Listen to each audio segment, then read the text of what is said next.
Now we are discussing the topic which is Polish notations.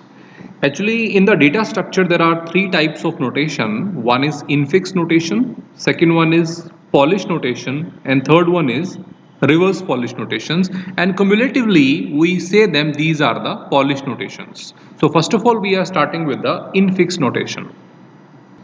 So talking about the infix notation, I am taking a random example of expression. Let us suppose that we are having A plus B. Now this is called the infix notation. Now how we can say that? First of all, we must know what are the operands and the operator here. So if I talk about plus, so plus is our operator. And if I talk about A and B, so A and B, these are the operands.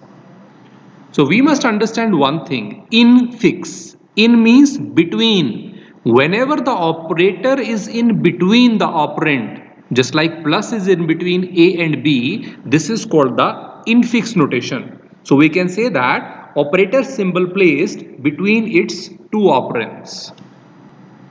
We know that where the infix notation used, the best example of the infix notation is the arithmetic operation, where we use the infix notation.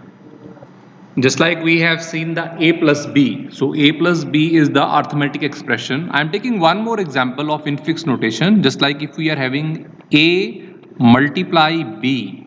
Here multiply is in between A and B. So operator is in between the operand, then it is called the infix notation. Now we are discussing the next type of notation, which is called Polish notation or prefix notation. Now the next type of notation is the Polish notation or the prefix notation.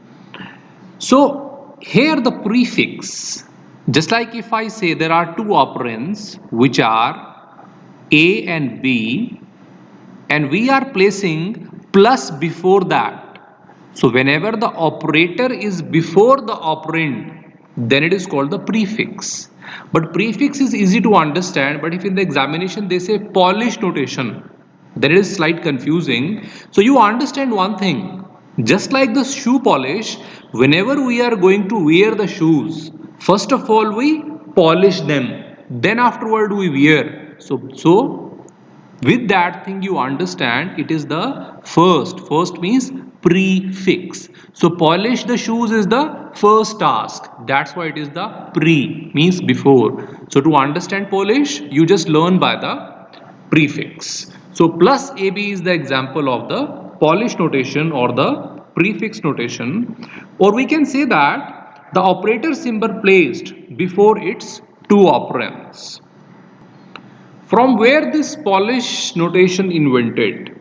Actually, the name is given after the Polish mathematician, which was the Jan Lukasik. So this was the Polish mathematician who invented the Polish or the prefix notation. Now I am taking one more example of Polish notation, which is star. Star means multiply AB.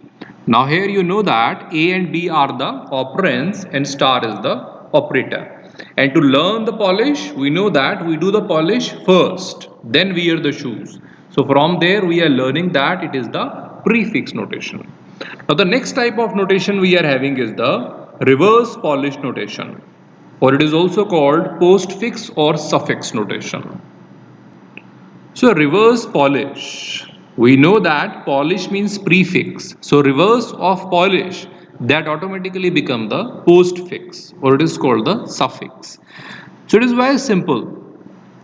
If we are having two operands, one is A and one is B, and if we are applying the operator afterward, so that is called the reverse Polish or the postfix notation. So we can say that operator symbol placed after its two operands.